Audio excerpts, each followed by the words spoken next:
ایک بڑی پیاری آیت فرمایا وَلْيَخْشَ الَّذِينَ لَوْ تَرَكُوا مِنْ خَلْفِهِمْ ذُرِّيَّةً ضِعَافًا خَافُوا عَلَيْهِمْ. کیسی پیاری آیت ہے خدا کی قسم. اللہ کہتے ہیں کہ تم دوسروں کے یتیم بچوں کو پالو, اس کا خیال کرو. بھابھی بیوہ ہو گئی, اس کے بچے کون پالے گا؟ دیور پالے گا. اور پہلے تو صحابہ میں یہ تھا کہ بھابھی سے نکاح کر لیا کرتے تھے تاکہ ان بچوں کے ہم ستیلے باپ بھی بن جائیں. تو اللہ کہتے ہیں آج الٹا ہو رہا ہے, کیونکہ فیملی پلاننگ والوں نے کھوپڑی میں یہ بٹھا دیا کہ 2 سے زیادہ بچے نہیں ہونے چاہیے, بچے زیادہ ہوں گے تو بوجھ. تو جب اپنے پیدا نہیں کر رہا تو دوسروں کے کیوں پالے گا؟ کیونکہ وہ تو بوجھ بنا دیا نا سوسائٹی نے. سمجھ میں آ رہی ہے کہ نہیں آ رہی؟ سوسائٹی نے ان بچوں کو کیا بنا دیا؟ بوجھ. جب تک بچے نعمت سمجھے جاتے تھے کہ بوجھ نہیں ہے, یہ تو نعمت ہے, آپ پالیں گے, آپ کی انٹرٹینمنٹ کا ذریعہ بنیں گے, آپ کی خدمت کریں گے, آپ کے لیے گفٹ ہے یہ گاڈ خدا کا. تو جب تک یہ فلسفہ تھا اس وقت بچوں کے بارے میں قرآن اندازی ہوتی تھی. باپ یا ماں مر جائے تو کون رکھے گا؟ ہر خاندان کا فرد کہتا تھا میں رکھوں گا اس کو, کیونکہ بچہ نعمت سمجھا جاتا تھا. حضرت مریم کی والدہ کا انتقال ہوا تو قرآن کہتا ہے قرآن اندازی, جھگڑے شروع ہو گئے خاندان میں, حالانکہ بیٹی تھی. ہر خاندان کا فرد کہہ رہا ہے یہ بچی میں رکھوں گا, دوسرا کہہ رہا ہے میں رکھوں گا. ایہم یکفل مریم. تو قرآن اندازی ہوئی, زکریا علیہ السلام جو آپ کے خالو تھے ان کے نام کا رقعہ نکلا, پھر انہوں نے رکھا حضرت مریم کو. فیملی پلاننگ کی بدبو محسوس ہو رہی ہے. یہ جو ہمارا لبرل طبقہ, یونیورسٹیوں کا, پروفیسروں کا, 2 بچے ہی اچھے, ان کی غلاظت اور گندگی سمجھ میں آ رہی ہے کہ انہوں نے انسانیت کو بوجھ بنا کے پیش کیا ہے. جب تک اس غلیظ نعرے سے لوگ متاثر نہیں تھے, انسان نعمت سمجھا جاتا تھا. لوگ چاہتے تھے ہماری اولاد بھی زیادہ ہو اور دوسروں کے بچے بھی ہم پال لیں اگر ان کے ماں باپ مر گئے ہیں. تو اس لیے قرآن کہتا ہے کہ اگر تم اس کو بوجھ سمجھ کے جان چھڑاؤ گے کہ یہ یتیم بھتیجے. میرے پاس جب میں کال سنا کرتا تھا ایسی لڑکیوں کے فون آتے, میں جوان, میرا شوہر جوان ایکسیڈنٹ میں مر گیا, ساس نے بچوں سمیت مجھے گھر سے نکال دیا کہ خود پال جا کے, ہم نہیں پالتے. رو رہی ہیں, چیخ رہی ہیں. اور پھر میں سنتا تھا بزرگوں کے بیان کہ دوسری شادی نہیں کرنی چاہیے. یار اس لڑکی کا کیا ہوگا یار جو اپنے بچوں کو لے کے روڈ پہ آئی ہے؟ اس کا ان علماء کے پاس کوئی حل ہے؟ نہیں جی, عدل نہیں ہو سکتا. بھائی بے عدلی کر کے وہ ظلم نہیں ہوگا جو اس کو روڈ پہ چھوڑ کے تم ظلم کر رہے ہو. پھر ایسی لڑکیوں کے فون بھی آئے کہ ہم بیوہ ہوئے جوانی میں, ہمارے بچے بھی تھے, شادی کوئی ڈھنگ کا آدمی کر نہیں رہا تھا, دوسری کرنے کے لیے تیار نہیں تھا, نتیجہ ہم نے جاب کی اور جاب میں ہمارے باس نے ہماری عزتیں لوٹی ہیں کیونکہ اس کو پتا تھا مجبور ہے. یقین نہ آئے نا, کوئی جوانی میں لڑکی طلاق یا بیوہ ہو جائے, اس کو جاب کرواؤ, جیسے سانڈ ہوتا ہے نا سانڈ, اس طرح سے سونگنا شروع کر دیتے ہیں ٹھرکی لوگ جن کو پتا چلتا ہے, ایسے سونگنا شروع کر دیتے ہیں.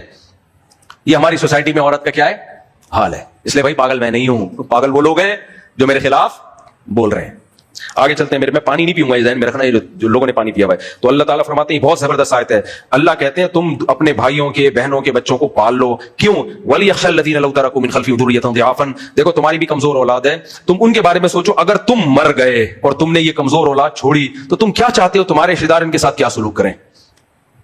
اپنے چھوٹے چھوٹے معصوم بچوں کو دیکھا کرو. خدا کی قسم, باپ مر جائے نا, ان چھوٹی بیٹیوں کا اور بچوں کا ہماری سوسائٹی میں کوئی پرسان حال نہیں. کوئی وہ محبت ملتی نہیں ہے ان کو, کوئی پوچھنے والا نہیں. بچیوں کا تو حال ہی خراب ہو گیا, بس برباد ہو گئی. تو اس لیے اللہ کہتے ہیں جو اپنے بارے میں پسند کرتے ہو دوسروں کے بارے میں بھی وہی پسند. اور ان آیتوں پہ ہمارے نبی نے عمل کیا ہے. کچھ موٹیویشنل اسپیکر ہوتے ہیں یوٹیوب پہ آ کے تقریریں بڑی بڑی کر رہے ہوں گے, عمل میں زیرو. ہوتے کہ نہیں ہوتے؟ ایسے لمبی لمبی جتنے آج کل آ رہے ہیں نا ٹش پش کر رہے ہوتے ہیں. ان کے اپنے ظرف دیکھا کرو. ہمارے نبی کے گھر میں 40 دن چولہا نہیں جلتا تھا, اتنی غربت. 9 بیویاں رکھی ہوئی ہیں.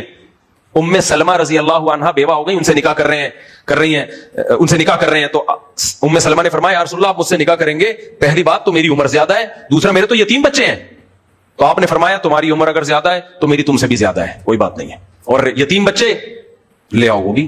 جہاں اتنے گھر اللہ توکل پہ چل رہے ہیں ان کو بھی لے آؤ.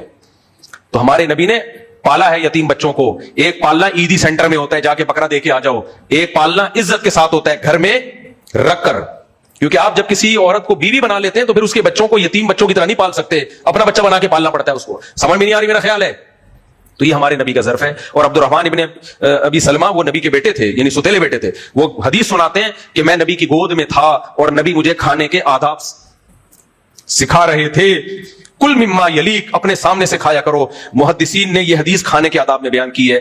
میں کہتا ہوں اس سے کھانے کا ادب بھی ثابت ہوتا ہے کہ کھانا کیسے کھانا ہے، لیکن اس سے یہ بھی ثابت ہوتا ہے کہ جیسے کھانا اپنے سامنے سے کھانا سنت، اس سے یہ بھی ثابت ہوتا ہے کہ بیوہ عورت سے نکاح کر کے اس کے بچوں کو پالنا اور ان کو کھانے کے آداب سکھانا یہ بھی نبی کی سنت. اور یہ والی سنت کھانے والی سنت سے زیادہ امپورٹنٹ. ہم نے کھانے کی سنت کو تو فوکس کر لیا، اس سے بڑی سنت جس کے بغاوت سے سوسائٹی میں تباہ ہو رہی ہے اس کو ہم نے پس پش ڈال دیا. سمجھ میں آ رہا ہے کہ نہیں آ رہا ہے؟